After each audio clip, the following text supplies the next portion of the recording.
Kinwestiyon ng abogado ni suspended Bamban Tarlac Mayor Alice Guo ang mga NBI clearance na nagpapakitang meron siyang kapangalan at kapareho ng birthday at birthplace.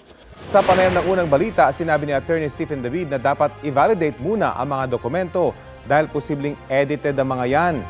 Hindi raw alam ni Attorney David kung anong napag-usapan sa pagdinig kaugnay sa iba-ibang pangalan ng nanay ni Guo sa bank accounts. Handa naman silang harapin lahat ng mga alegasyon laban sa kanyang kliyente. Haharapin namin yan sa proper forum.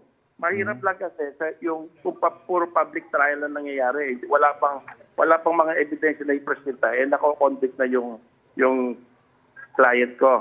Kasi hindi ako naniniwala dyan. May proseso kami ng pagbabalidate ng mga dokumento. Pag ipresenta mo yan sa huskado, i-examine natin mabuti yan kung valid yan.